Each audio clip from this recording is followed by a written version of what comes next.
ಲಕ್ಷ್ಯವನ್ನು ಭೇದಿಸುವ ಸಮಯದಲ್ಲಿ ದ್ರೋಣಾಚಾರ್ಯರು ಅರ್ಜುನನ್ನು ಕೇಳಿದರು, ನಿನ್ನ ಕಣ್ಣಿಗೆ ಏನು ಕಾಣುತ್ತಿದೆ? ಈ ದೊರೆಗಳು ನಿನ್ನ ಕಣ್ಣಿಗೆ ಬೀಳುತ್ತಿದ್ದಾರೆಯೇ?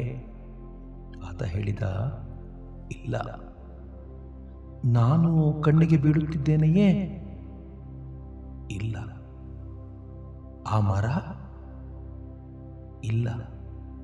ಆ ಮರದ ಮೇಲಿರುವ ಹಕ್ಕಿ? ಇಲ್ಲ. ಹಾಗಾದರೆ ನಿನಗೇನು ಕಾಣುತ್ತಿದೆ?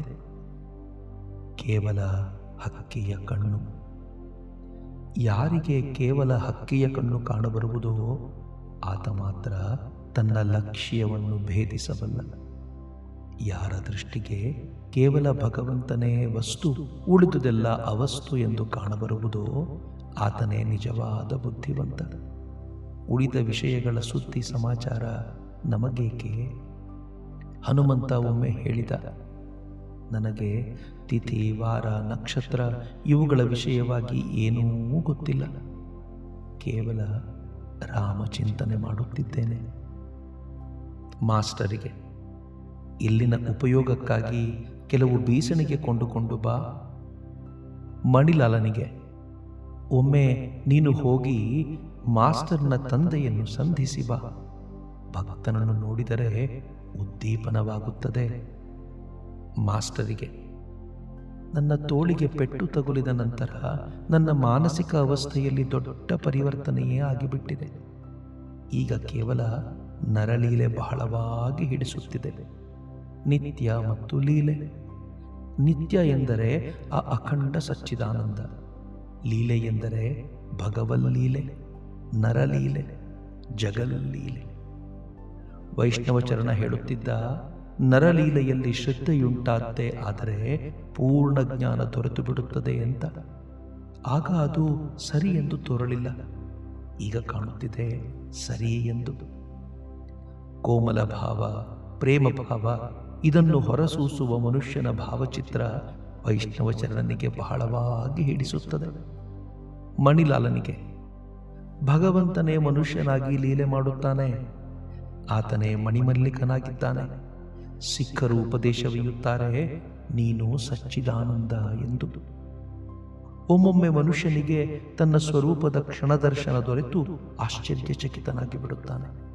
ಆನಂದದಿಂದ ತುಂಬಿ ತುಳುಕಾಡಲಾರಂಭಿಸುತ್ತಾನೆ. ಅದು ಇದ್ದಕ್ಕಿದ್ದ ಹಾಗೆ ಆತ್ಮೀಯ ಬಂಧುವನ್ನು ದರ್ಶಿಸಿದ ಹಾಗೆ. ಮಾಸ್ಟರಿಗೆ, ಅಂದು ಗಾಡಿಯಲ್ಲಿ ಬರುತ್ತಾ ಇದ್ದ ಹಾಗೆ ಬಾಬುರಾಮನನ್ನು ನೋಡಿ ನನಗೆ ಆ ರೀತಿಯಾಗಿ ಆಯಿತು.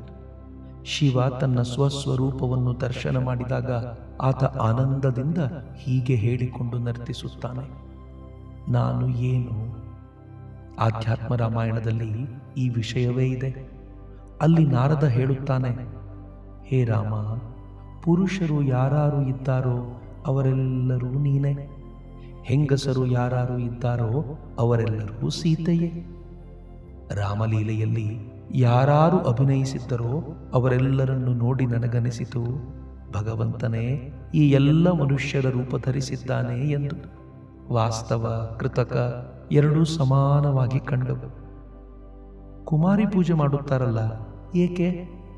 ಎಲ್ಲ ಸ್ತ್ರೀಯರು ಭಗವತಿಯ ಒಂದೊಂದು ರೂಪ. ಆದರೆ ಶುದ್ಧಾತ್ಮ ಕುಮಾರಿಯರಲ್ಲಿ ಆಕೆ ವಿಶೇಷವಾಗಿ ವ್ಯಕ್ತವಾಗಿರುತ್ತಾಳೆ. ಮಾಸ್ಟರಿಗೆ, ನನಗೆ ದೇಹಾರೋಗ್ಯ ಕೆಟ್ಟಿತು ಎಂದರೆ ಧೈರ್ಯಗೆಡುತ್ತದೆಯಲ್ಲ, ಏಕೆ? ನನ್ನನ್ನು ಭಗವತಿ ಬಾಲಕನ ಅವಸ್ಥೆಯಲ್ಲಿ ಇಟ್ಟು ಬಿಟ್ಟಿದ್ದಾಳೆ. ಮಗು ಎಲ್ಲಕ್ಕೂ ತಾಯಿಯನ್ನು ಸಂಪೂರ್ಣವಾಗಿ ಅವಲಂಬಿಸಿರುತ್ತದೆ. ದಾಸಿಯ ಮಗು ಯಜಮಾನನ ಮಗುವಿನೊಡನೆ ಜಗಳ ಕಾಯುವಾಗ ಹೇಳುತ್ತದೆ, ನೋಡು, ಅಮ್ಮನಿಗೆ ಹೇಳಿಬಿಡುತ್ತೇನೆ. ರಾಜ ಬಜಾರಿಗೆ ಫೋಟೋ ತೆಗೆದುಕೊಳ್ಳಲು ನನ್ನನ್ನು ಕರೆದುಕೊಂಡು ಹೋದರು. ಅಂದು ನಾನು ರಾಜೇಂದ್ರ ಮಿತ್ರನ ಮನೆಗೆ ಹೋಗಿ ಬರಬೇಕೆಂದು ವ್ಯವಸ್ಥೆಯಾಗಿತ್ತು. ಕೇಶವನೇ ಮೊದಲಾದವರು ಅಲ್ಲಿಗೆ ಬರುವರೆಂದು ಕೇಳಿದ್ದೆ. ಅಲ್ಲಿ ಏನೇನು ಮಾತನಾಡಬೇಕು ಎಂಬುದನ್ನು ಮೊದಲೇ ನಿರ್ಧಾರ ಮಾಡಿಕೊಂಡಿದ್ದೆ. ಆದರೆ ರಾಮ ರಾಜ ಬಜಾರಿಗೆ ಹೋಗುವುದರಲ್ಲಿ ಎಲ್ಲ ಮರೆತು ಹೋಯಿತು. ಆಗ ನಾನು ಭಗವತಿಗೆ ಹೇಳಿದೆ, ತಾಯೇ, ನೀನೇ ಮಾತನಾಡು, ನನಗೆ ಏನು ತಾನೇ ಗೊತ್ತು? ನನ್ನದು ಜ್ಞಾನಿಯ ಸ್ವಭಾವವಲ್ಲ. ಆತ ತಾನೇ ದೊಡ್ಡವನು ಎಂದು ಭಾವಿಸುತ್ತಾನೆ. ಆತ ಹೇಳುತ್ತಾನೆ, ಏನು ನನಗೆ ರೋಗವೇ? ಕೋಯರ್ ಸಿಂಗ್ ಒಮ್ಮೆ ನನಗೆ ಹೇಳಿದ, ನಿಮಗೆ ಇನ್ನೂ ದೇಹದ ಮೇಲೆ ಭಾವನೆ ಇದೆ. ನನ್ನ ಸ್ವಭಾವ ಇದು. ನನ್ನ ತಾಯಿಗೆ ಎಲ್ಲ ಗೊತ್ತಿದೆ ಎಂಬುದು. ರಾಜೇಂದ್ರ ಮಿತ್ರನ ಮನೆಯಲ್ಲಿ ಮಾತನಾಡುವವಳು ಅವಳೇ. ಆಕೆಯ ಮಾತೇ ಮಾತು. ಸರಸ್ವತಿಯ ಜ್ಞಾನ ಭಂಡಾರದ ಒಂದು ಕಿರಣ ಸಹಸ್ರಾರು ಮಂದಿ ಪಂಡಿತರನ್ನು ದಿಗ್ಭ್ರಮೆಗೊಳಿಸಿ ಬಿಡಬಲ್ಲದು. ಭಗವತಿ ನನ್ನನ್ನು ಭಕ್ತನ ಅವಸ್ಥೆಯಲ್ಲಿ, ವಿಜ್ಞಾನಿಯ ಅವಸ್ಥೆಯಲ್ಲಿ ಇಟ್ಟಿದ್ದಾಳೆ. ಈ ಕಾರಣದಿಂದಲೇ ನಾನು ರಾಖಾಲ ಮೊದಲಾದವರೊಡನೆ ಹುಡುಗಾಟವಾಡುವುದು. ಆಕೆ ಏನಾದರೂ ನನ್ನನ್ನು ಜ್ಞಾನಿಯ ಅವಸ್ಥೆಯಲ್ಲಿ ಇಟ್ಟಿದ್ದರೆ ಇದೆಲ್ಲ ಸಾಧ್ಯವಾಗುತ್ತಿರಲಿಲ್ಲ. ಈ ಅವಸ್ಥೆಯಲ್ಲಿ ಕಂಡುಬರುತ್ತದೆ ಭಗವತಿಯೇ ಎಲ್ಲವೂ ಆಗಿರುವುದು. ಎಲ್ಲೆಲ್ಲೂ ಆಕೆಯೇ ಕಾಣುತ್ತಿದ್ದಾಳೆ. ಕಾಳಿ ದೇವಾಲಯದಲ್ಲಿ ನನಗೆ ಅನುಭವವಾಯಿತು. ಎಲ್ಲವೂ ಭಗವತಿಯೇ ಆಗಿರುವುದು. ದುಷ್ಟರೂ ಕೂಡ, ಭಾಗವತ ಪಂಡಿತನ ಸೋದರ ಕೂಡ. ಒಮ್ಮೆ ನಾನು ರಾಮಲಾಲನ ತಾಯಿಯನ್ನು ಬೈಯುವುದರಲ್ಲಿದ್ದು ತಡೆದುಕೊಳ್ಳಬೇಕಾಯಿತು. ಭಗವತಿಯ ಒಂದು ರೂಪವೇ ಆಗಿ ಅವಳು ಕಂಡುಬಂದಳು. ಕುಮಾರಿಯರ ಆಂತರ್ಯದಲ್ಲಿ ಭಗವತಿ ಕಾಣಬರುವುದರಿಂದ ನಾನು ಅವರನ್ನು ಪೂಜಿಸುತ್ತಿದ್ದೇನೆ. ನನ್ನ ಹೆಂಡತಿ ನನ್ನ ಕಾಲನ್ನು ಒತ್ತುತ್ತಾಳೆ, ಆದರೆ ಆನಂತರ ನಾನು ಆಕೆಗೆ ನಮಸ್ಕಾರ ಮಾಡುತ್ತೇನೆ. ನೀವು ನನ್ನ ಪಾದ ಮುಟ್ಟಿ ನಮಸ್ಕಾರ ಮಾಡುತ್ತೀರಿ. ಹೃದಯ ಇಲ್ಲಿ ಇದ್ದುದೇ ಆದರೆ ಅದನ್ನು ಮುಟ್ಟಲು ಯಾರಿಗೆ ತಾನೇ ಧೈರ್ಯ ಉಂಟಾಗುತ್ತಿತ್ತು? ಪಾದ ಮುಟ್ಟಲು ಆತ ಯಾರನ್ನೂ ಬಿಟ್ಟುಕೊಡುತ್ತಿರಲಿಲ್ಲ. ಭಗವತಿ ನನ್ನನ್ನು ಎಲ್ಲರಲ್ಲೂ ಭಗವಂತನನ್ನು ನೋಡುವ ಅವಸ್ಥೆಯಲ್ಲಿ ಇಟ್ಟಿರುವುದರಿಂದ ನಾನು ಪ್ರತಿ ನಮಸ್ಕಾರ ಮಾಡಬೇಕಾಗಿದೆ. ನೋಡಿ, ದುಷ್ಟರನ್ನು ವರ್ಜಿಸಿ ಬಿಡುವ ಹಾಗಿಲ್ಲ. ತುಳಸಿ ದಳ ಒಣಗಿ ಹೋಗಲಿ ಅಥವಾ ಬಹಳ ಪುಟ್ಟದಾಗಿರಲಿ, ಪೂಜೆಗೆ ಉಪಯೋಗ ಆಗಿಯೇ ಆಗುತ್ತದೆ.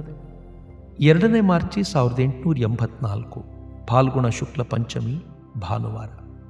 ಪರಮಹಂಸರು ತಮ್ಮ ಕೊಠಡಿಯಲ್ಲಿ ಕುಳಿತುಕೊಂಡೇ ಬ್ರಾಹ್ಮ ಸಮಾಜದ ತ್ರೈಲೋಕ್ಯ ಹಾಡುತ್ತಿದ್ದ ಭಜನೆಯನ್ನು ಕೇಳುತ್ತಿದ್ದಾರೆ. ಪರಮಹಂಸರ ಶರೀರಾರೋಗ್ಯ ಎಂದಿನ ಸ್ಥಿತಿಗೆ ಇನ್ನೂ ಬಂದಿಲ್ಲ. ಇನ್ನೂ ಅವರ ತೋಳಿನಲ್ಲಿ ಪಟ್ಟಿ ಕಟ್ಟಲ್ಪಟ್ಟೇ ಇದೆ. ನರೇಂದ್ರ, ಸುರೇಂದ್ರ, ಮಾಸ್ಟರ್ ಅಲ್ಲದೆ ಇನ್ನೂ ಅನೇಕ ಮಂದಿ ಭಕ್ತರು ನೆಲದ ಮೇಲೆ ಕುಳಿತಿದ್ದಾರೆ. ನರೇಂದ್ರನ ತಂದೆ ಹೈಕೋರ್ಟಿನ ಒಬ್ಬ ವಕೀಲನಾಗಿದ್ದ. ಆತ ಪರಲೋಕ ಪ್ರಾಪ್ತಿಯನ್ನು ಹೊಂದಿದ ನಂತರ ಆತನ ಪರಿವಾರ ವರ್ಗ ಬಹಳ ಕಷ್ಟದ ಮಡುವಿಗೆ ಧುಮುಕಿದೆ. ಆತನ ಮನೆಯವರಿಗೆ ಕೆಲವು ವೇಳೆ ಯಾವ ಆಹಾರವೂ ದೊರೆಯದೆ ಉಪವಾಸವಿರಬೇಕಾಗಿರುತ್ತದೆ. ನರೇಂದ್ರ ಈ ಕಷ್ಟಗಳ ದೆಸೆಯಿಂದ ಬಹಳ ಚಿಂತೆಗೊಳಗಾಗಿ ಕಾಲ ತಳ್ಳುತ್ತಿದ್ದಾನೆ. ತ್ರೈಲೋಕ್ಯ ಭಗವತಿಯ ಸಂಬಂಧವಾಗಿ ಹಾಡುತ್ತಿದ್ದಾನೆ. ನಿನ್ನೊಲವಿನ ಮಡಿಲೊಳಡಗಿ ನಿನ್ನೆಡೆಗೆ ಕಣ್ಣ ಚಾಚಿ ಓ ತಾಯಿ ಎನ್ನುವೆ. ಚಿದಾನಂದ ರಸದಿಯಲ್ಲಿ ಮಹಾಯೋಗ ನಿದ್ರೆಯಲ್ಲಿ ನಾನು ಮುಳುಗಿ ಹೋಗುವೆ. ತೆರೆದೆವಗಳ ಮುಚ್ಚಲಾರೆ ಭವ ಭಯದಲ್ಲಿ ಲೀನನಾದ ನಿನ್ನೊಲವಿನ ಮಡಿಲಿನಲ್ಲಿ ಸ್ನೇಹಾಂಚಲ ದಾಸರೆಯಲಿ ನನ್ನ ನಿರಿಸು ಎನ್ನುವೆ. ಪರಮಹಂಸರು ಈ ಹಾಡನ್ನು ಕೇಳುತ್ತಾ ಇದ್ದ ಹಾಗೆ ಪ್ರೇಮಾಶ್ರುವನ್ನು ಸುರಿಸುತ್ತಾ ಹೇಳುತ್ತಿದ್ದಾರೆ. ಆ ಎಂಥ ಭಾವ! ತ್ರೈಲೋಕ್ಯ ಮತ್ತೆ ಹಾಡುತ್ತಿದ್ದಾನೆ. ನನ್ನ ಲಜ್ಜೆಯ ನೀಗಿ ನನ್ನ ಮಾನವನುಳಿಪ ನೀನಲ್ಲದಿನ್ನಾರು ಗತಿಯು ನನಗೆ. ನೀನೆನ್ನ ಪ್ರಾಣಪತಿ, ನೀನೇ ಪ್ರಾಣಾಧಾರ, ನೀನು ಆಲಂಬನವು ಈ ದಾಸಗೆ. ಈಗ ಹಾಡುತ್ತಿದ್ದಾನೆ. ನಿನ್ನ ಪಾದದ ನೆಳಲ ಸೇರುತ ಜಾತಿ ಕುಲದ ಅಭಿಮಾನವೆಲ್ಲವ ನಾನು ಕಳೆಯುತ್ತ ನಿಂದೆನು. ಲಜ್ಜ ಭಯಗಳ ದೂಡಿ ನಾನೇ ಕಾಂಗಿ ಪಯಣಿಗನಾದೆನು. ಜಗದ ಮಂದಿಯ ಜೊತೆಗೆ ನೇಹಿಗರೆನ್ನ ನಿಂದಿಸಿ ತೊರೆದರು. ನಿನ್ನ ಕೃಪೆಗೀ ಎಲ್ಲ ಬವಣೆಯ ಸಹಿಸಿ ನಿನ್ನಡೆ ಬಂದೆನು. ನೀನೆ ನನಗಿನ್ನಾಸರೆಯು ಗುರುವೇ, ಕೊಲ್ಲು ಅಥವಾ ಕಾಪಿಡು. ನಿನ್ನ ಮಹಿಮೆಯು ನನ್ನ ಗೌರವದಲ್ಲಿ ಎಂಬುದ ನೆನಪಿಡು. ನನ್ನ ಎದೆಯಧಿರಾಜ ನೀನೆ, ನನ್ನೊಳೊಲವಿನ ಕಿಡಿಯು ನೀನೆ, ನಿನಗೆ ತಿಳಿದೊಳು ನಡೆಯಿಸು. ಈಗ ಮತ್ತೆ ಹಾಡುತ್ತಿದ್ದಾನೆ. ಸಂಸಾರದ ಸೆರೆಯ ಬಿಡಿಸಿ ನಿನ್ನೊಲವಿನ ಸೆರೆಯಲಿ ನನ್ನ ಬಂಧಿಸಿರುವ ಗುರುವೇ ರಕ್ಷಿಸು ನಿನ್ನಡಿಯಲಿ. ನಿನ್ನೊಲವಿನ ಸುಧೆಯ ನೆರೆದು ಹಗಲಿರುಳು ಪೋಷಿಸು ಎನ್ನುವನಿ ಪ್ರೇಮದಾಸ ನಿನ್ನ ಚರಣದಾಸನು. ಪರಮಹಂಸರು ಮತ್ತೆ ಪ್ರೇಮಾಶ್ರು ಸುರಿಸುತ್ತಿದ್ದಾರೆ. ಈಗ ಅವರೇ ರಾಮಪ್ರಸಾದನ ಒಂದು ಹಾಡಿನ ಕೆಲವು ಚರಣಗಳನ್ನು ಹಾಡಲಾರಂಭಿಸಿದ್ದಾರೆ. ಯಶ ಅಪಯಶ ಕುರಸ ಸರಸ ಸಕಲ ರಸವು ನಿನ್ನದೇ, ಸಕಲ ರಸೇಶ್ವರಿಯು ನೀನೇ, ಇದರೊಳೇತಕ್ಕೆ ನೀನೀತರ ರಸಭಂಗವ ಮಾಡುವೆ. ಪರಮಹಂಸರು ತ್ರೈಲೋಕ್ಯನನ್ನು ಸಂಬೋಧಿಸಿ ಹೇಳುತ್ತಿದ್ದಾರೆ, ಆಹಾ, ನಿನ್ನ ಹಾಡುಗಳು ಎಷ್ಟು ಸೊಗಸಾದವು, ಅವುಗಳಲ್ಲಿ ನಿಜವಾದ ಸತ್ವವಿದೆ. ಸಮುದ್ರಕ್ಕೆ ಯಾರು ಹೋಗಿದ್ದಾನೋ ಆತನೇ ಅಲ್ಲಿಂದ ನೀರು ತರಬಲ್ಲ.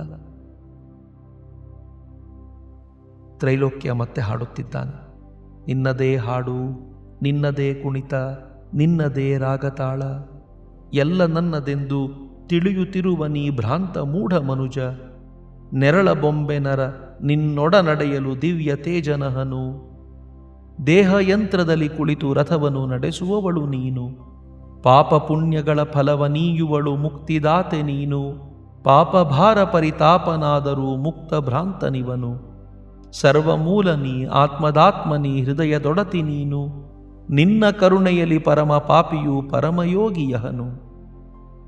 ಹಾಡುವುದು ಮುಗಿಯಿತು. ಈಗ ಪರಮಹಂಸರು ಭಕ್ತರೊಡನೆ ಮಾತನಾಡಲು ಆರಂಭಿಸಿದ್ದಾರೆ. ಶ್ರೀರಾಮಕೃಷ್ಣರು, ಭಗವಂತನೇ ಸೇವ್ಯ, ಭಗವಂತನೇ ಸೇವಕ, ಈ ಭಾವಪೂರ್ಣ ಜ್ಞಾನದ ಚಿಹ್ನೆ. ಮೊದಲು ಸಾಧಕ ನೇತಿ ನೇತಿ ಎಂದು ವಿಚಾರ ಮಾಡುತ್ತಾನೆ. ಆನಂತರ ಆತನಿಗೆ ಬೋಧೆಯಾಗುತ್ತದೆ ಭಗವಂತನೊಬ್ಬನೇ ಸತ್ಯ, ಉಳಿದುದೆಲ್ಲ ಮಿಥ್ಯ ಎಂಬುದಾಗಿ. ಬಳಿಕ ಅದೇ ಸಾಧಕನ ಅನುಭವಕ್ಕೆ ಬರುತ್ತದೆ, ಭಗವಂತನೊಬ್ಬನೇ ಎಲ್ಲವೂ ಆಗಿರುವುದು, ಮಾಯೆ, ಜೀವ, ಜಗತ್ತು ಎಲ್ಲವೂ. ಅನುಲೋಮದ ನಂತರ ವಿಲೋಮ, ಇದು ಪುರಾಣದ ಅಭಿಮತ. ಉದಾಹರಣೆಗೆ, ಬೇಲದ ಹಣ್ಣಿನಲ್ಲಿ ತಿರುಳು, ಬೀಜ, ಕರಟ ಕೂಡಿಕೊಂಡಿವೆ. ಕರಟ ಬೀಜಗಳನ್ನು ಪ್ರತ್ಯೇಕಿಸಿ ಬಿಟ್ಟರೆ ತಿರುಳು ದೊರೆಯುತ್ತದೆ. ಆದರೆ ಬೇಲದ ಹಣ್ಣಿನ ತೂಕ ಎಷ್ಟು ಎಂಬುದನ್ನು ತಿಳಿಯಬೇಕಾದರೆ ಬೀಜ ಕರಟಗಳನ್ನು ಬಿಟ್ಟು ತೂಗಿದರೆ ಬೇಲದ ಹಣ್ಣಿನ ತೂಕ ಸಿಕ್ಕುವ ಹಾಗಿಲ್ಲ. ಈ ಕಾರಣದಿಂದ ಮೊದಲು ಜೀವ ಜಗತ್ತುಗಳನ್ನು ವರ್ಜಿಸಿ ಸಚ್ಚಿದಾನಂದವನ್ನು ಮುಟ್ಟಬೇಕು. ಆತನನ್ನು ಸಾಕ್ಷಾತ್ಕಾರ ಮಾಡಿಕೊಂಡ ನಂತರ ಕಂಡುಬರುತ್ತದೆ ಆತನೇ ಈ ಜೀವ ಜಗತ್ತು ಆಗಿದ್ದಾನೆ ಎಂಬುದಾಗಿ. ತಿರುಳು ಯಾವ ವಸ್ತುವಿನಿಂದ ಉತ್ಪತ್ತಿಯಾಗಿರುವುದೋ ಅದೇ ವಸ್ತುವಿನಿಂದ ಬೀಜ, ಕರಟ ಉತ್ಪತ್ತಿಯಾಗಿವೆ. ಇದು ಮಜ್ಜಿಗೆ, ಬೆಣ್ಣೆ ಎರಡೂ ಒಂದೇ ವಸ್ತುವಿನಿಂದ ಉತ್ಪನ್ನವಾಗುವ ಹಾಗೆ. ಆದರೆ ಪ್ರಶ್ನೆ ಏಳಬಹುದು, ಸಚ್ಚಿದಾನಂದ ಇಷ್ಟೊಂದು ಗಟ್ಟಿ ಹೇಗೆ ಆದ? ಈ ಭೂಮಿಯನ್ನು ಮುಟ್ಟಿ ನೋಡಿದರೆ ಅದು ಬಹಳ ಗಟ್ಟಿಯಾಗಿರುವಂತೆ ತೋರಿ ಬರುತ್ತದೆಯಲ್ಲ. ಮತ್ತೆ ಇದಕ್ಕೆ ಉತ್ತರ, ಶುಕ್ರ ಶೋಣಿತಗಳು ಬಹಳ ತೆಳುವಾದ ದ್ರವಗಳಾದರೂ ಕೂಡ ಅವುಗಳಿಂದ ಮನುಷ್ಯನ ಇಷ್ಟೊಂದು ದೊಡ್ಡ ಆಕಾರ ಉತ್ಪತ್ತಿಯಾಗುವುದಿಲ್ಲವೇ? ಭಗವಂತನಿಗೆ ಎಲ್ಲವೂ ಸಾಧ್ಯ. ಮೊದಲು ಅಖಂಡ ಸಚ್ಚಿದಾನಂದನ ಸಾಕ್ಷಾತ್ಕಾರ ಮಾಡಿಕೊಂಡು ಆನಂತರ ಕೆಳಕ್ಕೆ ಇಳಿದು ಬಂದು ಈ ಜಗತ್ತಿನ ಕಡೆ ನೋಡು. ಆಗ ಕಂಡುಬರುತ್ತದೆ ಎಲ್ಲವೂ ಆತನೇ ಆಗಿರುವುದು. ಈ ಜಗತ್ತು ಎಂದಿಗೂ ಆತನಿಂದ ಪ್ರತ್ಯೇಕವಲ್ಲ. ಎಲ್ಲ ತತ್ವಗಳು ಕೊನೆಗೆ ಆಕಾಶ ತತ್ವದಲ್ಲಿ ಲಯವಾಗುತ್ತವೆ. ಮತ್ತೆ ಸೃಷ್ಟಿಯಾಗಬೇಕಾದರೆ ಆಕಾಶ ತತ್ವದಿಂದ ಮಹತ್ತತ್ವ, ಮಹತ್ತತ್ವದಿಂದ ಅಹಂಕಾರ ಉತ್ಪತ್ತಿಯಾಗುತ್ತದೆ. ಇದೇ ರೀತಿ ಕ್ರಮೇಣ ಇಡೀ ಬ್ರಹ್ಮಾಂಡವೇ ಸೃಷ್ಟಿಯಾಗುತ್ತದೆ. ಅನುಲೋಮ ವಿಲೋಮ ನಡೆಯುತ್ತಲೇ ಇರುತ್ತದೆ. ಭಕ್ತ ಎಲ್ಲವನ್ನೂ ಸ್ವೀಕರಿಸುತ್ತಾನೆ. ಆತ ಅಖಂಡ ಸಚ್ಚಿದಾನಂದವನ್ನು ಸ್ವೀಕರಿಸುತ್ತಾನೆ, ಜೀವ ಜಗತ್ತುಗಳನ್ನು ಸ್ವೀಕರಿಸುತ್ತಾನೆ. ಆದರೆ ಯೋಗಿಯ ಮಾರ್ಗ ಬೇರೆ. ಆತ ಪರಮಾತ್ಮನನ್ನು ಮುಟ್ಟಿದ ನಂತರ ಹಿಂದಿರುಗಿ ಬರುವುದಿಲ್ಲ. ಪರಮಾತ್ಮನೊಡನೆ ಐಕ್ಯನಾಗಿ ಬಿಡುತ್ತಾನೆ. ಯಾವುದಾದರೂ ಒಂದು ನಿರ್ದಿಷ್ಟ ವಸ್ತುವಿನಲ್ಲಿ ಮಾತ್ರ ಭಗವಂತನನ್ನು ಯಾರು ಕಾಣುವನೋ ಆತನಿಗೆ ಖಂಡಜ್ಞಾನಿ ಅಂತ ಹೆಸರು. ಆತನ ಭಾವನೆ ಅದೊಂದನ್ನು ಬಿಟ್ಟರೆ ಬೇರೆ ಯಾವುದರಲ್ಲೂ ಭಗವಂತನಿಲ್ಲ ಎಂದು. ಭಕ್ತರಲ್ಲಿ 3 ವಿಧ: ಅಧಮ, ಮಧ್ಯಮ, ಉತ್ತಮ. ಅಧಮ ಭಕ್ತ ಹೇಳುತ್ತಾನೆ, ಭಗವಂತ ಅಲ್ಲಿ, ಅಂದರೆ ಆತ ಆಕಾಶದ ಕಡೆ ಕೈ ತೋರಿಸುತ್ತಾನೆ. ಮಧ್ಯಮ ಭಕ್ತ ಹೇಳುತ್ತಾನೆ, ಭಗವಂತ ಹೃದಯ ಮಧ್ಯದಲ್ಲಿ ಅಂತರ್ಯಾಮಿ ರೂಪದಲ್ಲಿ ಇದ್ದಾನೆ. ಉತ್ತಮ ಭಕ್ತ ಹೇಳುತ್ತಾನೆ, ಭಗವಂತನೇ ಎಲ್ಲವೂ ಆಗಿದ್ದಾನೆ. ಕಣ್ಣಿಗೆ ಏನೇನು ಬೀಳುವುದೋ ಎಲ್ಲವೂ ಆತನ ಒಂದೊಂದು ರೂಪ. ನರೇಂದ್ರ ಹಿಂದೆ ಹಾಸ್ಯ ಮಾಡುತ್ತಾ ಹೇಳುತ್ತಿದ್ದ, ಹೌದು, ಭಗವಂತ ಎಲ್ಲವೂ ಆಗಿದ್ದಾನೆ. ಅದು ಹಾಗಿದ್ದರೆ ಈ ಬಟ್ಟಲು ಭಗವಂತ, ಆ ತಟ್ಟೆಯೂ ಭಗವಂತ. ಆದರೆ ಭಗವಂತನ ದರ್ಶನ ದೊರೆಯಿತು ಎಂದರೆ ಎಲ್ಲ ಸಂದೇಹಗಳು ನಿವೃತ್ತಿಯಾಗಿ ಬಿಡುತ್ತವೆ. ಬರಿದೇ ಕಿವಿಯಲ್ಲಿ ಕೇಳುವುದಕ್ಕೂ ಪ್ರತ್ಯಕ್ಷ ನೋಡುವುದಕ್ಕೂ ಅಜಗಜಾಂತರ. ಕೇವಲ ಶ್ರವಣದಿಂದ 100% ಶ್ರದ್ಧೆಯುಂಟಾಗುವುದಿಲ್ಲ. ಸಾಕ್ಷಾತ್ಕಾರವಾಯಿತು ಎಂದರೆ ಶ್ರದ್ಧೆಗೆ ಇನ್ನು ಯಾವುದರ ಕೊರತೆಯೂ ಇರುವುದಿಲ್ಲ. ಭಗವಂತನ ದರ್ಶನವಾದ ನಂತರ ಕರ್ಮತ್ಯಾಗ ಆಗಿಬಿಡುತ್ತದೆ. ದೇವಾಲಯದಲ್ಲಿ ನನ್ನ ಪೂಜೆ ನಿಂತು ಹೋದದ್ದು ಹೀಗೆಯೇ. ಹಿಂದೆ ಕಾಳಿ ದೇವಾಲಯದಲ್ಲಿ ಪೂಜೆ ಮಾಡುತ್ತಿದ್ದೆ. ಭಗವತಿ ಇದ್ದಕ್ಕಿದ್ದ ಹಾಗೆ ತೋರಿಸಿಬಿಟ್ಟಳು ಎಲ್ಲವೂ ಚಿನ್ಮಯವಾಗಿರುವುದನ್ನು. ಪೂಜಾ ಪಾತ್ರೆಗಳು, ವೇದಿಕೆ, ಬಾಗಿಲು ಎಲ್ಲವೂ ಚಿನ್ಮಯವಾಗಿರುವುದನ್ನು. ಮನುಷ್ಯರು, ಜೀವ, ಜಗತ್ತು ಎಲ್ಲವೂ ಚಿನ್ಮಯವಾಗಿ ಕಂಡು ಆಗ ಉನ್ಮತ್ತನ ಹಾಗೆ ಎಲ್ಲ ದಿಕ್ಕುಗಳಿಗೂ ಪುಷ್ಪವನ್ನು ಎರಚಲಾರಂಭಿಸಿದೆ. ಕಣ್ಣಿಗೆ ಬಿದ್ದುದನ್ನೆಲ್ಲ ಪೂಜಿಸಲಾರಂಭಿಸಿದೆ. ಒಂದು ದಿನ ಪೂಜೆಯ ಸಮಯದಲ್ಲಿ ಶಿವನ ತಲೆಯ ಮೇಲೆ ವಜ್ರದಾಭರಣ ಇಡುತ್ತಿದ್ದೆ. ಆಗ ಭಗವತಿ ನನಗೆ ತೋರಿಸಿದಳು, ಈ ವಿರಾಟ್, ಈ ವಿಶ್ವವೇ ಶಿವನೆಂದು. ಅಂದಿನಿಂದ ಶಿವನನ್ನು ನಾನು ಪ್ರತಿಮೆಯ ಮೂಲಕ ಪೂಜಿಸುವುದು ಕೊನೆಗೊಂಡಿತು. ಇನ್ನೊಂದು ದಿನ ನಾನು ಹೂವು ಕೊಯ್ಯುತ್ತಿದ್ದೆ. ಇದ್ದಕ್ಕಿದ್ದ ಹಾಗೆ ಭಗವತಿ ನನಗೆ ತೋರಿಸಿದಳು, ಹೂವಿನ ಗಿಡಗಳೆಲ್ಲ ಒಂದೊಂದು ತುರಾಯಿ ಎಂದು. ತ್ರೈಲೋಕ್ಯ, ಆಹಾ, ಭಗವಂತನ ಸೃಷ್ಟಿ ರಚನೆ ಎಷ್ಟು ಸುಂದರವಾದ್ದು. ಶ್ರೀರಾಮಕೃಷ್ಣರು, ಅಲ್ಲ, ಅದಲ್ಲ, ಇದ್ದಕ್ಕಿದ್ದ ಹಾಗೆ ತೋರಿಸಿಬಿಟ್ಟಳು. ನಾನು ಲೆಕ್ಕಾಚಾರ ಮಾಡಿ ಹಾಗೆ ಹೇಳಲಿಲ್ಲ, ತೋರಿಸಿದಳು. ಒಂದೊಂದು ಹೂವಿನ ಗಿಡವೂ ಒಂದೊಂದು ತುರಾಯಿ, ಅವುಗಳಿಂದ ವಿರಾಟ್ ಪುರುಷನ ಅಲಂಕಾರವಾಗಿದೆ ಎಂದು. ಅಂದಿನಿಂದ ನಾನು ಹೂವು ಕೊಯ್ಯುವುದು ನಿಂತು ಹೋಯಿತು. ಮನುಷ್ಯನನ್ನು ನಾನು ಅದೇ ರೀತಿಯಾಗಿ ನೋಡುತ್ತೇನೆ. ಮನುಷ್ಯ ನನ್ನ ಕಣ್ಣಿಗೆ ಬಿದ್ದಾಗ ನನಗೆ ತೋರುತ್ತದೆ, ಭಗವಂತನೇ ಮನುಷ್ಯ ಶರೀರ ಧರಿಸಿ ಹಿಂದಕ್ಕೂ ಮುಂದಕ್ಕೂ ಜಗ್ಗಿ ಜಗ್ಗಿ ನಡೆಯುತ್ತಿದ್ದಾನೋ ಏನೋ ಎಂಬುದಾಗಿ. ಅಲೆಯ ಮೇಲೆ ತೇಲುತ್ತಿರುವ ದಿಂಬಿನ ಹಾಗೆ ದಿಂಬು ಅಲೆಗಳೊಡನೆ ಚಲಿಸುತ್ತಿರುತ್ತದೆ, ಕೆಳಕ್ಕೆ ಬಿದ್ದು ಮೇಲಕ್ಕೆ ಎದ್ದು. ಈ ಶರೀರ 2 ದಿನದ್ದು. ಭಗವಂತನೇ ಸತ್ಯ. ಶರೀರ ಈಗಿದ್ದುದು ಈಗಿರದು. ಅನೇಕ ವರ್ಷಗಳ ಹಿಂದೆ ನಾನು ಅಗ್ನಿಮಾಂದ್ಯದಿಂದ ಬಹಳವಾಗಿ ನರಳುತ್ತಿದ್ದಾಗ ಹೃದಯ ನನಗೆ ಸಲಹೆ ಇತ್ತ, ಭಗವತಿಗೆ ಒಮ್ಮೆ ಪ್ರಾರ್ಥನೆ ಮಾಡಿ ಗುಣಪಡಿಸಿಕೊಳ್ಳಬೇಕೆಂದು. ನನ್ನ ರೋಗವನ್ನು ಗುಣಪಡಿಸಿಕೊಡಬೇಕೆಂದು ಆಕೆಯನ್ನು ಕೇಳಿಕೊಳ್ಳಲು ನನಗೆ ನಾಚಿಕೆಯಾಯಿತು. ನಾನು ಆಕೆಗೆ ಹೇಳಿದೆ, ನಾನು ಒಮ್ಮೆ ಏಷ್ಯಾಟಿಕ್ ಸೊಸೈಟಿ ವಸ್ತು ಸಂಗ್ರಹ ಶಾಲೆಯಲ್ಲಿ ಮನುಷ್ಯನ ಎಲುಬುಗೂಡನ್ನು ನೋಡಿದ್ದೆ. ತಂತಿಯಿಂದ ಬಿಗಿದು ಅದನ್ನು ಮನುಷ್ಯನ ಆಕೃತಿಗೆ ತಂದಿದ್ದರು. ತಾಯೇ, ಈ ಶರೀರವನ್ನು ಆ ರೀತಿಯಾಗಿ ಬಿಗಿದು ಸ್ವಲ್ಪ ನಿಲ್ಲಿಸು, ಆಗ ನನಗೆ ನಿನ್ನ ನಾಮಗುಣ ಕೀರ್ತನೆ ಮಾಡಿಕೊಂಡಿರಲು ಸಾಧ್ಯವಾಗುತ್ತದೆ. ಬದುಕಬೇಕೆಂಬ ಇಚ್ಛೆ ಏಕೆ ಉಂಟಾಗುತ್ತದೆ? ರಾವಣನ ವಧೆಯಾದ ನಂತರ ರಾಮ ಲಕ್ಷ್ಮಣರು ಲಂಕೆಯನ್ನು ಪ್ರವೇಶಿಸಿದರು. ಅವರು ರಾವಣನ ಅರಮನೆಗೆ ಹೋಗಿ ನೋಡುತ್ತಾರೆ. ರಾವಣನ ತಾಯಿ ನಿಕಷೆ ಅಲ್ಲಿಂದ ಓಡಿ ಹೋಗುತ್ತಿದ್ದಾಳೆ. ಲಕ್ಷ್ಮಣನಿಗೆ ಆಶ್ಚರ್ಯವಾಗಿ ಆತ ರಾಮನನ್ನು ಕೇಳಿದ, ಓ ರಾಮ, ನಿಕಷೆಯ ವಂಶವೆಲ್ಲ ಧ್ವಂಸವಾಗಿ ಹೋಗಿದೆ, ಆದರೂ ಆಕೆಗೆ ಪ್ರಾಣದ ಮೇಲೆ ಇಷ್ಟೊಂದು ಆಸೆ ಇದೆಯಲ್ಲ? ರಾಮ ನಿಕಷೆಯನ್ನು ಹತ್ತಿರಕ್ಕೆ ಕರೆದು ಹೇಳಿದ, ಹೆದರಬೇಡ, ನೀನು ಹೆದರಿ ಓಡಿ ಹೋಗುತ್ತಿದ್ದೆಯಲ್ಲ, ಏಕೆ? ನಿಕಷೆ ಹೇಳಿದಳು, ಹೇ ರಾಮ, ನಾನು ಹೆದರಿ ಓಡಿ ಹೋಗುತ್ತಿರಲಿಲ್ಲ. ನಾನು ಬದುಕಿಕೊಂಡಿದ್ದುದರಿಂದ ನಿನ್ನ ಇಷ್ಟೊಂದು ಲೀಲೆಗಳನ್ನು ನೋಡಲು ಸಾಧ್ಯವಾಯಿತು. ಬದುಕಿಕೊಂಡಿದ್ದರೆ ಇನ್ನೂ ಎಷ್ಟೋ ಲೀಲೆಗಳನ್ನು ನೋಡಲು ಸಾಧ್ಯವಾಗುತ್ತದೆ. ಆದ್ದರಿಂದ ಬದುಕಲು ಇಚ್ಛೆ. ಆಸೆ ಇಲ್ಲದೆ ಇತ್ತು ಎಂದರೆ ಶರೀರ ಬದುಕಿರದು. ನನಗೆ 1-2 ಆಸೆಗಳಿದ್ದವು. ನಾನು ಭಗವತಿಗೆ ಪ್ರಾರ್ಥನೆ ಮಾಡಿದ್ದೆ, ಹೇ ತಾಯೇ, ಕಾಮಕಾಂಚನ ತ್ಯಾಗಿಗಳ ಸಹವಾಸ ಕೊಡು. ಮತ್ತೆ ಪ್ರಾರ್ಥಿಸಿದ್ದೆ, ನಿನ್ನ ಭಕ್ತರ ಮತ್ತು ಜ್ಞಾನಿಗಳ ಸಹವಾಸ ಮಾಡಬೇಕು ಅಂತ ಇಚ್ಛೆ ಇದೆ. ನನಗೆ ಸ್ವಲ್ಪ ನಡೆಯುವ ಶಕ್ತಿಯನ್ನು ಕೊಡು. ಅಲ್ಲಿ ಇಲ್ಲಿ ಸುತ್ತಿ ಅವರನ್ನೆಲ್ಲ ನೋಡಿಕೊಂಡು ಬರುತ್ತೇನೆ. ಆದರೆ ಭಗವತಿ ಹಾಗೆ ಸುತ್ತಿ ಬರುವ ಶಕ್ತಿಯನ್ನು ನನಗೆ ಕರುಣಿಸಲಿಲ್ಲ. ತ್ರೈಲೋಕ್ಯ, ನಿಮ್ಮ ಎಲ್ಲ ಇಚ್ಛೆಗಳು ಪೂರ್ಣಗೊಂಡು ಬಿಟ್ಟಿವೆಯೇನೋ? ಶ್ರೀರಾಮಕೃಷ್ಣರು, ಇಲ್ಲ ಇಲ್ಲ, ಇನ್ನೂ ಸ್ವಲ್ಪ ಉಳಿದುಕೊಂಡಿದೆ.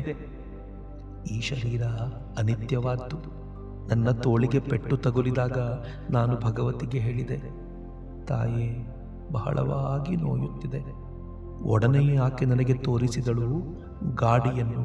ಅದನ್ನು ಹೊಡೆಯುವನನ್ನು ಗಾಡಿಯ ಸ್ಕ್ರೂ ಮೊಳೆಗಳು ಅಲ್ಲೊಂದು ಇಲ್ಲೊಂದು ಕಳಚಿಕೊಂಡಿದ್ದವು.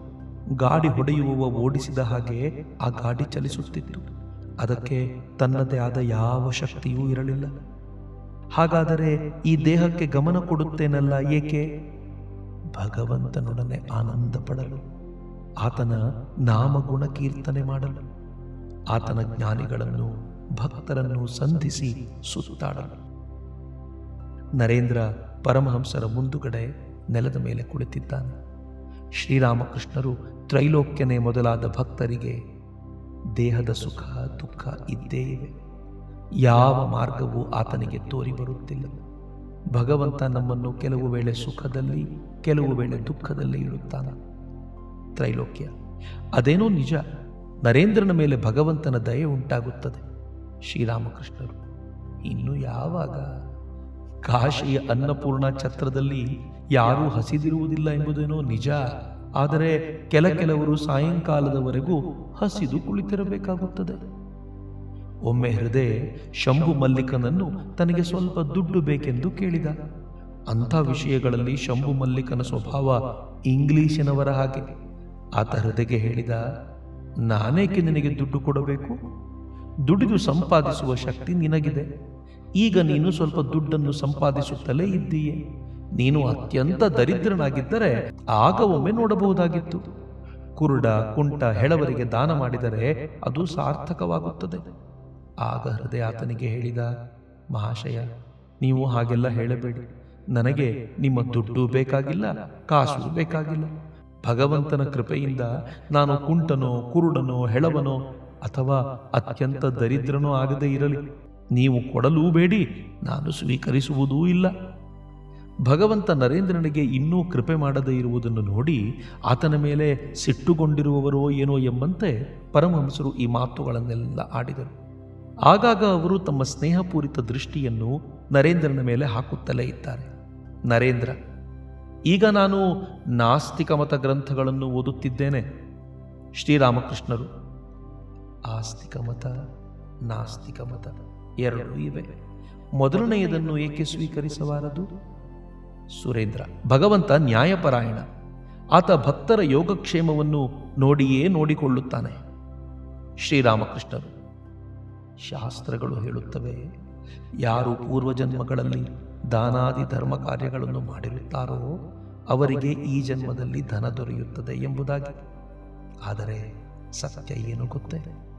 ಈ ಜಗತ್ತು ಭಗವಂತನ ಮಾಯೆಯಿಂದ ಜನಿತವಾಗಿದೆ. ಈ ಮಾಯಾ ಪ್ರಪಂಚದಲ್ಲಿ ಅನೇಕ ಗೊಂದಲಗಳಿವೆ. ಕಾರಣಗೀರಣ ಏನೂ ಗೊತ್ತಾಗುವುದಿಲ್ಲ. ಭಗವಂತನ ಕಾರ್ಯವನ್ನು ಸ್ವಲ್ಪವೂ ಅರಿಯಲಾಗುವುದಿಲ್ಲ. ಭೀಷ್ಮ ಶರಶಯ್ಯೆಯಲ್ಲಿ ಮಲಗಿಕೊಂಡಿದ್ದಾಗ ಪಾಂಡವರು ಆತನನ್ನು ನೋಡಲು ಬಂದರು. ಅವರೊಡನೆ ಕೃಷ್ಣನೂ ಇದ್ದ. ಇದ್ದಕ್ಕಿದ್ದ ಹಾಗೆ ಭೀಷ್ಮ ಅಳಲಾರಂಭಿಸಿದ.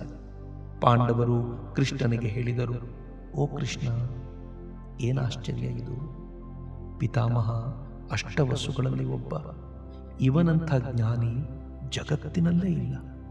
ಈತನು ಮೃತ್ಯು ಸನ್ನಿಹಿತವಾಗಿರುವಾಗ ಮಾಯೆಯ ದೆಸೆಯಿಂದ ಅಳುತ್ತಿದ್ದಾನಲ್ಲ.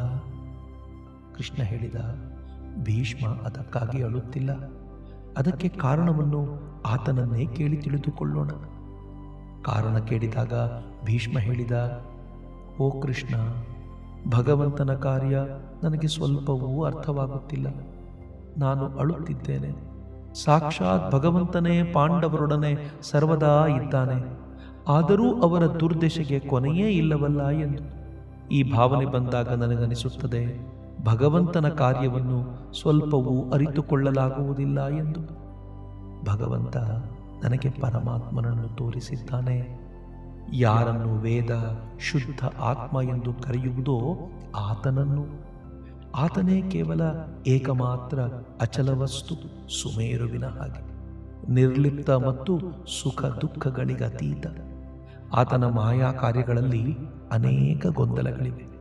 ಇದಾದ ಮೇಲೆ ಅದು, ಅದಾದ ಮೇಲೆ ಇದು ಎಂಬ ನಿಯಮ ನಿಬಂಧನೆಗಳಾವುವೂ ಇಲ್ಲ. ಸುರೇಂದ್ರ, ಪೂರ್ವಜನ್ಮಗಳಲ್ಲಿ ದಾನಾದಿಗಳನ್ನು ಮಾಡಿದ್ದರೆ ತಾನೇ ನಮಗೆ ಈ ಜನ್ಮದಲ್ಲಿ ಐಶ್ವರ್ಯ ದೊರಕಬೇಕಾದರೆ. ಆದ್ದರಿಂದ ನಾವು ಈ ಜನ್ಮದಲ್ಲಿ ದಾನ ಮಾಡಬೇಕು. ಶ್ರೀರಾಮಕೃಷ್ಣರು, ಯಾರಲ್ಲಿ ಹಣವಿದೆಯೋ ಅವರು ಹಾಗೆ ಮಾಡಬೇಕಾದ್ದೇ. ತ್ರೈಲೋಕ್ಯನಿಗೆ ಜಯಗೋಪಾಲಸೇನನ ಹತ್ತಿರ ಹಣವಿದೆ. ಆತ ದಾನ ಧರ್ಮಾದಿ ಕಾರ್ಯಗಳನ್ನು ಮಾಡಬೇಕು. ಆತ ಹಾಗೆ ಮಾಡದಿರುವುದು ಅಪಯಶಸ್ಕರವಾದ್ದು. ಕೆಲವರಲ್ಲಿ ಹಣವಿದ್ದರೂ ಕೃಪಣರಾಗಿರುತ್ತಾರೆ.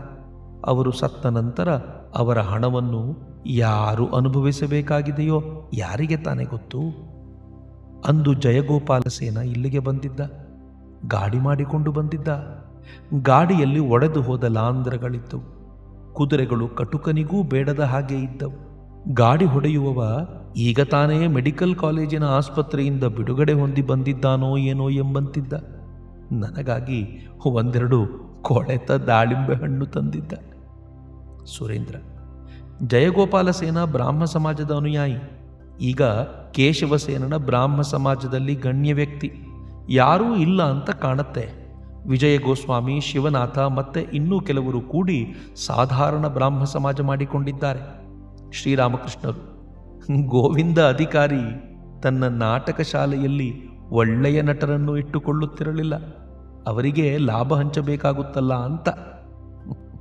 ಅಂದು ಕೇಶವಸೇನನ ಒಬ್ಬ ಶಿಷ್ಯನನ್ನು ನೋಡಿದೆ. ಕೇಶವಸೇನನ ಮನೆಯಲ್ಲಿ ನಾಟಕ ನಡೆಯುತ್ತಿತ್ತು. ಅದರಲ್ಲಿ ಆತ ಕಂಕುಳಲ್ಲಿ ಮಗು ಎತ್ತಿಕೊಂಡು ನರ್ತಿಸುತ್ತಿದ್ದ. ಆತ ಉಪನ್ಯಾಸ ಕೊಡುತ್ತಾನೆ ಅಂತ ಕೇಳಿದ್ದೇನೆ. ಆತ ತನಗೆ ತಾನೇ ಶಿಕ್ಷಣ ಕೊಟ್ಟುಕೊಂಡರೇ ಬೇಕಾದಷ್ಟು. ತ್ರೈಲೋಕ್ಯ ಹಾಡುತ್ತಿದ್ದಾನೆ. ಚಿದಾನಂದ ಸಿಂಧುವಿನಲ್ಲಿ ಪ್ರೇಮಾನಂದದಲೆಗಳು ಮಹಾಭಾವ ರಾಸಲೀಲ ಮಾಧುರ್ಯದೊಳಾಡಿವೆ. ಪರಮಹಂಸರು ತ್ರೈಲೋಕ್ಯನನ್ನು ಕೇಳಿಕೊಂಡರು. ನನ್ನನ್ನು ಉನ್ಮತ್ತನಾಗಿಸಲೆ ತಾಯೇ ಎಂದು ಹಾಡನ್ನು ಹಾಡುವಂತೆ ತ್ರೈಲೋಕ್ಯ ಹಾಡುತ್ತಿದ್ದಾನೆ. ನನ್ನನ್ನು ಉನ್ಮತ್ತನಾಗಿಸಲೆ ತಾಯೇ ನಿನ್ನ ಭಕ್ತಿಯ ಮಧುರ ಮಧುಪಾನದಿಂದ.